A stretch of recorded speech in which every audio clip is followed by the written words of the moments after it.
J'ai voulu voir ceux qui jouent au Sénégal, ceux qui sont à l'extérieur, les 3 équipes américains, mais surtout pour voir un petit peu le potentiel qu'il y a au Sénégal.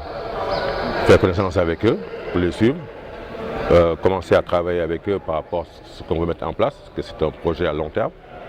Il n'y a pas que les éliminatoires qui arrivent. Et puis leur parler un petit peu de leur ambition, leur détermination par rapport à leur carrière sur le plan du jeu. Leur dire que l'équipe nationale, c'est l'affaire de tout le monde. La porte est ouverte à tous.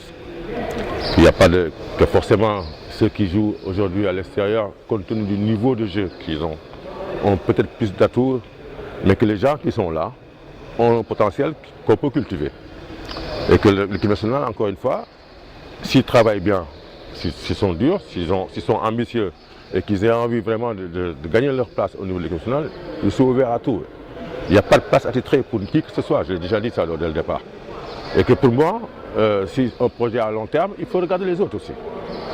Et je ne suis pas non plus omnibulé par leur jeune âge.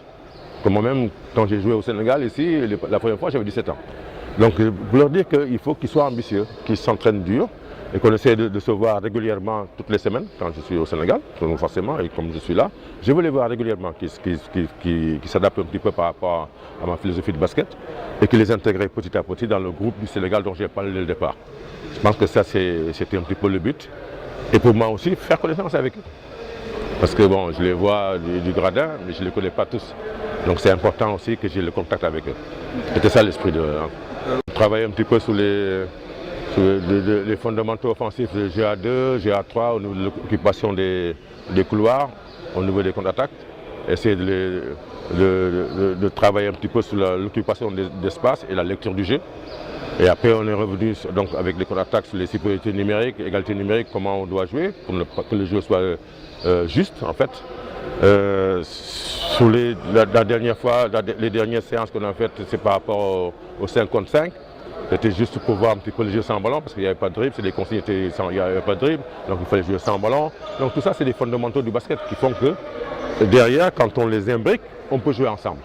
Donc on a beaucoup joué là-dessus, et je pense que c'était au niveau de l'attaque et au niveau de défense, parce qu'à la fin, c'était quand même plus intense. On a donné beaucoup de consignes défensives aussi pour que les gars puissent comprendre que le basket, c'est aussi une transition attaque-défense. Il n'y a pas que l'attaque. Défensivement, il faut être prêt aussi. Et qu'il faut augmenter le niveau défensif si on veut jouer au niveau. Trop vite, hein. Non, pas trop vite, laissez-moi regarder. Mais comme j'ai dit, je n'ai aucun a priori défavorable sur qui que ce soit. Donc, on va voir. Oui, pour l'instant, il y a... Bon, je vois les locaux. Ceux qui sont à l'extérieur doivent être disponibles à partir du 10 ou 15. Normalement, on a 10 jours de stage officiel avant les championnats, avant les éliminatoires qui commencent le 29. Mais je voudrais que les mecs arrivent plus tôt, qu'on puisse faire des entraînements comme là, matin et soir, avant qu'on soit en regroupement officiel.